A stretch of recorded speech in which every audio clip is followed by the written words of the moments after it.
சட்டசபையில் ஒலித்த மேதகுவின் பெயர் இந்த தலைப்பில் தான் இந்த காணொலியை நம்ம காண இருக்கோம். 2 தினங்களாக ரொம்ப அதிகமாக இந்த வார்த்தையை வன்னியரசு பேசிட்டாரு. அதற்கு அவருக்கு நன்றி அப்படின்னு சொல்லிட்டு நிறைய பதிவுகளை நம்மளால் பார்க்க முடிந்தது.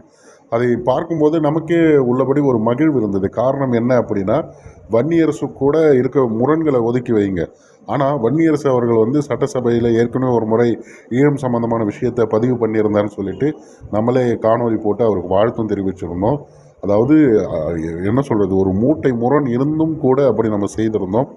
மீண்டும் அவர் மேதகு அப்படிங்கிற பெயரை பயன்படுத்துகிறாருங்கிற அந்த விஷயத்தை கேள்விப்படும் போது ரொம்ப மகிழ்வாக இருந்தது.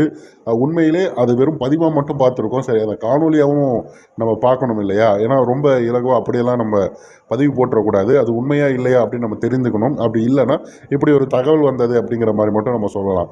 சரி, இது நம்மளால் பார்க்கக்கூடிய ஒரு நிகழ்வு தானேன்னு சொல்லிட்டு அந்த நிகழ்வை எடுத்து பார்த்தா, அவர் என்ன பண்ணிக்கிருக்காருன்னா, டிவிகே கவர்மெண்ட்டை கொஞ்சம் பெருமையாக பேசுகிறதுக்கு, இன்னும் குறிப்பிட்டு சொல்லணுன்னா விஜய் அவர்களை பற்றி நல்லாவே எதனா ஒன்று ஓதி விடணும் அப்படின்னு நான் செய்கிற அந்த நேரத்தில் சபாநாயகர் அவர்கள் தடுத்துடுறாரு.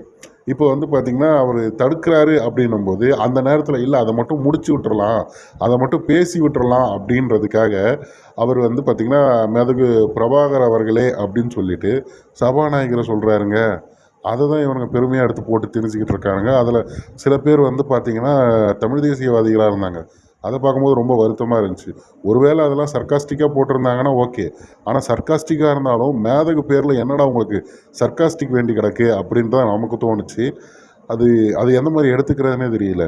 மேதகு பிரபாகர் அவர்களே நீங்கள் தடுக்கலாமா, அவரது பெயரை வைத்திருக்க நீங்களே நான் பேசுகிறது தடுக்கலாமா அப்படின்னு சொல்லிட்டு, நான் எப்படியாவது அவங்களை கொஞ்சம் பாராட்டி தான் போவேன்னு சொல்லிட்டு பாராட்டிட்டு அந்த உரையை முடிக்கிறார். அந்த எந்த இடத்துலையுமே தேசிய தலைவரை பற்றியோ இல்லை நமது அந்த ஈழ போராட்டங்கள் பற்றிலாம் அவர் ஒன்றும் பேசலை.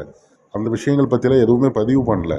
அவர் அந்த சபாநாயகர்கிட்ட கொஞ்சம் பேசுகிறதுக்கு, நேரம் கேட்குறதுக்கு அவருடைய பெயரை சொல்லி எதனா ஒன்று பேசலாம். என்ன பேசுகிறேன்னு தெரியாமல் வளரி மேதகு பிரபாகர் அப்படின்னு வந்துருச்சு. சரின்னு சொல்லிட்டு அதை பிழைன்னு திருப்பி மாற்றவாவது செய்யலாம். ஆனால் அதை அப்படியே கொண்டு போகிறாரு. மேதகு பிரபாகர் நீங்களே அதை தடுக்கலாமா? மேதகுன்னு சொல்லி கூப்பிட்ற அளவுக்கு அந்த சபாநாயகர் உயர்ந்துட்டார் அப்படிங்கிறது எவ்வளவு வழியாக இருக்குது. அது என்ன சொல்கிறதுன்னு நமக்கு ஒன்றும் புரியல. அது தெரியல. அவர்கள் நிறைய குறுக்கள் அப்படி இப்படி ஓடிட்டாங்க இல்லையா? அதனால் அவர்களுக்கு யாருக்கு என்ன மரியாதை கொடுக்கணும், எந்த வார்த்தையை யாருக்கு பயன்படுத்துகிறோம் அப்படிங்கிற ஒரு புரிதலும் இல்லாமல் இருப்பாங்க போல.